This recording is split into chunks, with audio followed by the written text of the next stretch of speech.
It's not every day that a billionaire decides to give away everything. Not just a generous portion, not just most, but practically all of it. In July 2025, Bill Gates, one of the richest men on Earth, made a quiet but profound declaration. He would spend the next 20 years giving away his vast fortune, over $200 billion, to improve lives around the world. No trust funds. No dynasties. Just a mission to leave the world better than he found it. And on December 31st, 2045, the foundation bearing his name will shut down forever. But why now? What made a man who built an empire from a garage decide to dismantle his legacy dollar by dollar while he's still alive? And what does he know about life, wealth, and time that most of us don't? Hit like, subscribe, and let's go. Most people picture Bill Gates as the tech mogul behind Microsoft, a man surrounded by servers, suits, and strategy meetings. But outside the spotlight, his life in recent years has been surprisingly quiet. Most mornings, he reads on his porch in Seattle with a mug of black coffee, sometimes lost in a book about agriculture or global health. He enjoys walking trails near Lake Washington, stopping to admire the trees, or simply listening to birdsong. Though he's no longer running a company, his days are still filled with purpose. He visits classrooms, talks with scientists, reads reports on malaria and polio, and scribbles thoughts in the margins like a college student. On the surface, it looks like retirement. But under it all, something's shifting. A decision is taking shape, one that will eventually reshape not just his life, but millions of others. It started with a letter, handwritten, unusual these days. It arrived quietly, without ceremony, tucked between charity reports and policy briefs. The return address was a small village in Malawi. Inside, a teacher named Esther described how a single grant from the Gates Foundation had brought clean water and basic textbooks to her school. She thanked Bill, not for the money, but for giving our children a future worth waking up for. He'd received thank you notes before, thousands over the years. But something about this one stayed with him. That night, he left his study light on longer than usual. He reread the letter, stared out at the trees, and murmured, "Is what I'm doing enough?" It wasn't guilt. It was something quieter. A slow realization that even with all he had done, there was more to give and less time to give it. Over the next few months, the letters kept coming. From Bangladesh, Peru, rural Indiana. Some were typed, others scribbled in pencil. A nurse thanked him for funding a malaria vaccine that saved her nephew. A farmer wrote about drought-resistant seeds that brought his land back to life. A teenager, blind in one eye, shared how access to basic eye care let her return to school. These stories weren't headlines. They were quiet victories, small, personal, deeply human. And they began piling up on Bill's desk, filling drawers, spilling into the corners of his once orderly office. He started staying up later, missing his morning walks, distracted during meetings. His team noticed the shift, but didn't question it. What troubled him wasn't the gratitude, it was the realization of how little it sometimes took to change a life. And how much more he was still holding back.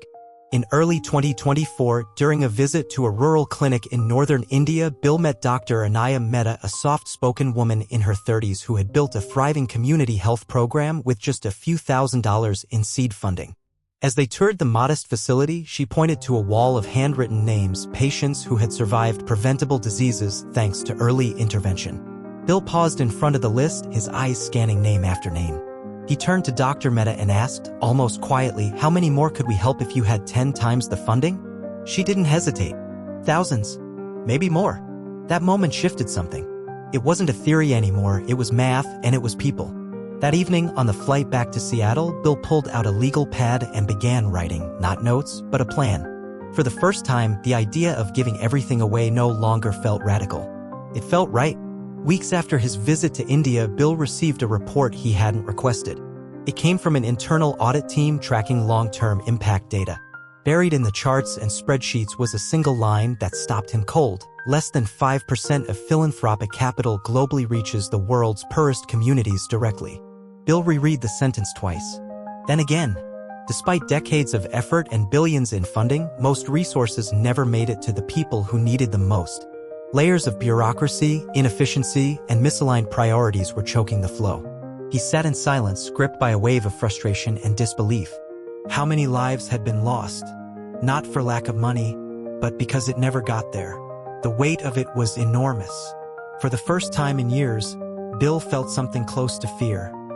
Not for himself, but for the possibility that even his best efforts had fallen short. By late 2024, Bill faced a crossroads. His advisors warned him. Giving away his fortune too quickly could destabilize programs, overwhelm local systems, even trigger political backlash. You have to pace it, one cautioned. It's not just about money, it's about control. But that was the problem. Control. Gates realized much of modern philanthropy had become a mirror of the system it claimed to fix, top-down, cautious, calculated. The more he tried to manage the flow, the less real change seemed to happen. He stood in front of a whiteboard in his office, the word legacy scrawled across the top. He could preserve power or release it. He could trickle out donations for decades or let go now fully and trust people like Dr. Mehta to lead. It was no longer about being remembered. It was about making the most of the time he had left. What would you have done? In early 2025, just as the plan to accelerate his giving was set in motion, Bill received devastating news. A long-trusted global partner had misused millions meant for vaccine distribution. The headlines came fast. Accusations, outrage, political noise. The media called it a failure in oversight. Critics questioned whether Gates's vision was naive. For days, he barely slept. He wondered if they were right. Had his urgency blinded him? Was he empowering change? Or simply fueling chaos? The weight of it all, the pressure, the public scrutiny, the personal disappointment, felt crushing. He even considered pulling back, slowing down, rebuilding the layers of control he'd just dismantled. But then, one morning, an email arrived. It was from a health worker in Kenya. Short and simple. "We vaccinated 1,200 children this week. Thank you for not giving up." Bill stared at the screen, eyes wet. Maybe the system wasn't perfect, but people still believed. And so would he. By mid-2025, Bill made his decision public. He would give away nearly all of his wealth within 20 years, and then close the foundation permanently. No more slow drip. No more holding back for later. His team reorganized to focus on direct impact, working closely with grassroots leaders instead of major institutions.